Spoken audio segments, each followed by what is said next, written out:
누가복음의 이제 마지막 누가복음 23장에서 24장까지의 말씀 함께 읽었습니다. 안셀름이라고 하는 이제 중세 시대의 위대한 신학자가 있습니다. 안셀름은 이런 이야기를 했습니다. 알기 위해서 믿는다, 알기 위해서 믿는다라고 하는 위대한 선언을 했어요. 그러니까 이해해야만 믿는다가 아니라 알기 위하여 나는 믿는다, 이렇게 이제 얘기했습니다. 근데 어떻게 알지도 못하는데 어떻게 내가 믿을까 하는 이제 그 반론들이 만만치가 않았고, 근데 그런 반론이 있었음에도 불구하고 안셀름이라는 신학자는 이런 주장을 굽히질 않았는데, 기본적으로 사람은 인간의 이성으로 알아야, 인간의 이성으로 이해할 수 있는 것이어야 신뢰한다라고 이제 말합니다. 그러나 사실은 신뢰함 없이는 알 수 없는 것이 있더라는 거예요. 우리가 가지고 있는 지식이나 이해가 무엇에 근거하여 기반하여 만들어졌는가를 잘 따져보면 부모 또는 선생님과 같이 우리가 신뢰할 수 있는 대상을 통하여 전수받고 배운 것을 통하여 기본 이해를 가지게 되었다는 거예요.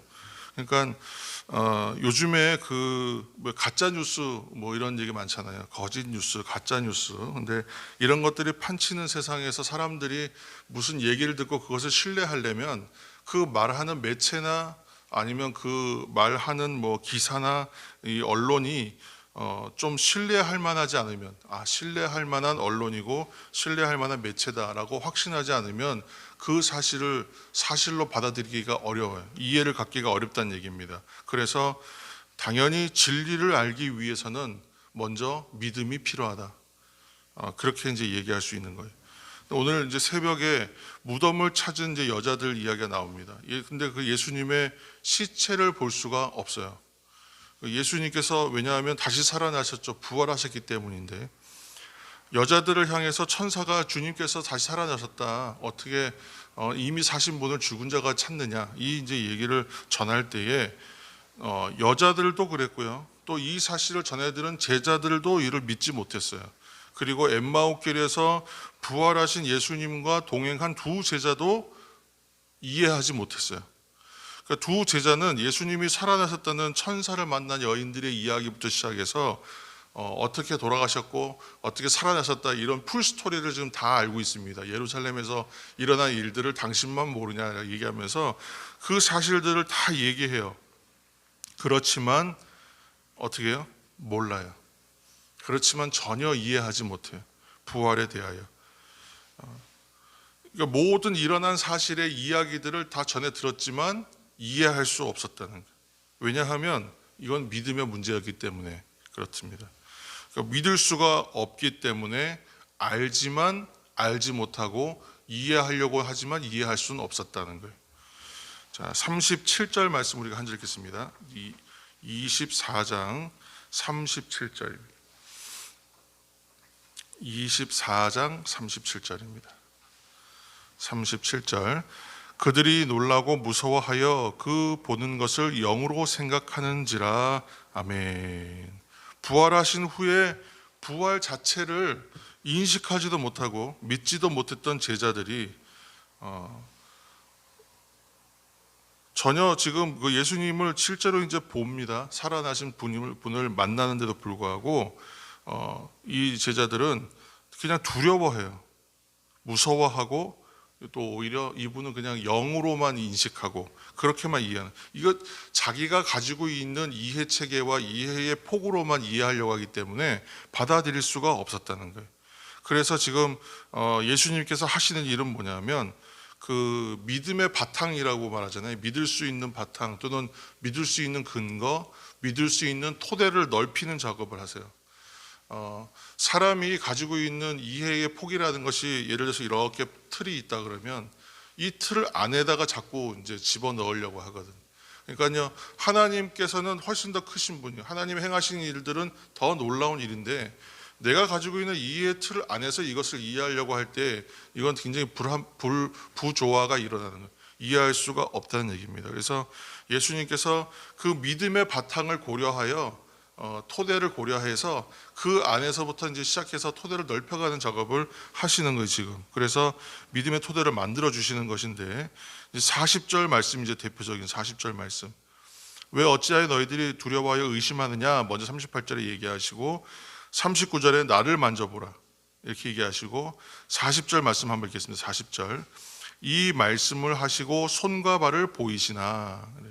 실제로 손과 발에 이제 지금 상처가 있는 손과 발을 보여주시는 거죠.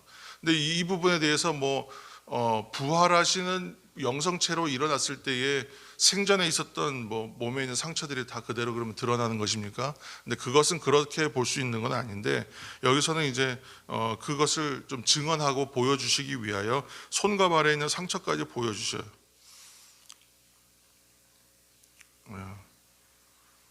그리고 이제 그래도 믿지 못해요. 41절에 그들이 기쁘고 감격해요. 아, 진짜 주님이 살아나셨나 보다. 그러면서도 놀랍게 여기기만 하지 확신하지는 못해요. 그러니까 예수님이 한 번 더 거기다가 이제 좀 뭐라 그럴까요? 더 그 일말의 어떤 의심들을 다 없애기 위해서 이제 43절에 보시면 42절 43절에 이제 먹을 것을 요구하셔서 생선 한 토막을 받아서 잡수십니다. 죽은 자의 영혼이다. 또 예전에 예수님께서 물 위로 건너올 때 제자들은 유령이다 막 이랬었으니까 그 생각을 이제 아시기 때문에 일말의 의심을 모두 없애주기 위해서, 왜냐하면 영혼은 음식을 먹을 수 없다는 생각을 사람들이 하고 있으니까 그 생각에 기반하여 이해할 수 있도록 폭을 넓히고 계시는 거예요. 믿음의 근거를 마련해 주시는 것이다. 그리고 이제 45절 말씀입니다. 45절 함께 읽겠습니다. 이에 그들의 마음을 열어 성경을 깨닫게 하시고, 아멘. 그 말씀을 깨닫게 하시기 위해서 먼저 하시는 것이 믿음의 토대를 만들어서 그거를 확장시켜서 틀을 열어주시는 것. 두 번째는 이제 마음을 열어주시는 것. 생각들을 온전히 열어주시는 것. 이해할 수 있도록 마음이 열려야 됩니다. 제가 그 말씀 이제 풀어낼 때 가끔 이제 그런 이제 얘기를 제가 자주 합니다. 뭐냐면 하나님께서 나에게는 이 말씀에 대하여 여기까지 열어주셨다 이렇게 이제 표현할 때가 있습니다. 왜냐하면 지금은 그렇게밖에 못 보는 거예요. 그런데 또 나중에 기회가 돼서 또 그 말씀을 대하면 또 거기에 또 새롭게 더 열어주시는 부분이 있어요. 성경을 읽고 이해할수록 느껴지는 건 뭐냐면 내가 잘 모른다. 성경을 많이 알아가면 알아갈수록 나는 알지 못한다라는 것을 발견할 뿐이다. 그런 부분도 있거든요. 그래서 지금 주님께서 하시는 것은 믿을 수 있도록 토대를 마련해 주시고, 이제 마음을 열어서 성경을 깨달을 수 있도록 마음을 열어 주시고 계시는 거예요. 그리고 예수님께서 가신 메시아의 길, 십자가의 길로 이제 우리 대표되는 그 메시아의 길은 지금껏 구약 성경 전체를 통해서 예언되었던 모든 이야기들이 지금 성취된 것이라 이것을 확증해서 가르쳐 주시는 거예요. 그래서 누가복음은 지금 그 44절 이제 말씀이 굉장히 중요한 말씀이 됩니다. 44절을 좀 길지만 한번 읽겠습니다. 또 이르시되 내가 너희와 함께 있을 때에 너희에게 말한 바 곧 모세의 율법과 선지자의 글과 시편의 나를 가리켜 기록된 모든 것이 이루어져야 하리라 한 말이 이것이라 하시고, 그 말씀을 하신 다음에 그들의 마음을 열어 지금껏 너희와 함께 있으면서 내가 가르쳤던 모든 것이 구약 성경에 이미 기록되어 있던 내용들을 내가 이제 성취한 것이다 라고 이제 깨닫게 해주시는 그 작업을 하고 계신 것이죠. 그래서 누가복음은 누가가 왜 44절에 이 말들을 기록해 놓았냐면 구약 성경은 예수 그리스도에 관한 책입니다 라고 한 절로 정리해 놓은 내용이라고 할 수 있어요. 그래서 예수님은 그리스도시고 곧 메시아로서 하나님의 뜻에 따라 이 땅에 오셔서 십자가에서 죽음을 당하셔야 했다. 그것이 고난이죠. 그리고 이제 다시 살아나신 부활하셨습니다. 이렇게 지금 이 이야기를 통해서 보여주고 있습니다. 그리고 이제 제자들은 예수님을 믿는 믿음으로 죄 사함을 받는 그 회개의 복음, 이제 회개의 복음, 곧 복음이죠. 그 복음을 이제 전파해야 한다. 그 얘기들을 지금 이제 47절에 그렇게 선포하고 있습니다. 근데 왜 그런가? 이제 그 밑에 부분 48절 말씀드리겠습니다. 48절 너희는 이 모든 일의 증인이라. 아멘. 지금 뭐 새벽에 짧은 시간에 이제 풀어내다 보니까 우리가 되게 급하긴 한데 지금 이 제자들은 이 일들에 대하여 증인이기 때문에 이 회개의 복음을 전파하는 사람들이 되어야 한다는 것을 예수님께서 말씀하고 계시는 것이죠. 제자들은 주님의 가르침을 일찍이 받았지만 자신의 이해로만 받았어요. 그러니까 우리가 그 성경을 읽을 때에 성경 읽고 또 성경을 풀어내거나 뭐 설교나 이런 것을 통하여 말씀을 들을 때에 좀 이렇게 그냥 우리의 이해로만 들으려고 하기 때문에 멈춰 있는 경우가 많습니다. 그러니까 제자들이 주님의 가르침을 이미 받았다는 것을 지금 주님께서 얘기하고 계시잖아요. 이미 그 전에 주님의 가르침을 일찍이 받았지만 자신의 이해와 자신의 이해의 폭으로만 그 말씀을 받았기 때문에 온전히 알래야 알 수 없었다라는 거예요. 그래서 지금 앞부분에 보면 이런 표현들이 나오잖아요. 미련하다 더디 믿는 자들이여, 이런 말들이 나와요. 그 책망을 들은 것이죠. 그러니까 성경의 말씀을 이해하는 것은 우리의 지식과 열심과 노력에만 달린 것이 결코 아니에요. 그것으로 안 되더란 말이죠. 그래서 말씀을 읽을 때 항상 하나님 나의 지금 이해의 폭으로는 이만큼만 보입니다. 나의 이해의 폭을 더 넓혀주셔서 말씀을 더 깊이 알 수 있도록 나의 마음을 열어주옵소서, 말씀을 열어주옵소서. 그렇게 항상 열어주시기를 우리가 기대하고 기도하면서 말씀을 보는 자세가 필요할 것입니다. 또 이제 제자들의 복음 전파의 사역을 위해서 약속하시는 것이 있어요. 약속된 성령, 위로부터 내려오시는 성령. 그래서 약속된 성령이 있다는 것을 말씀하세요. 그래서 오늘날 사람들도 당시 제자들처럼 부활을 이해할 수 있냐? 이해할 수가 없어요.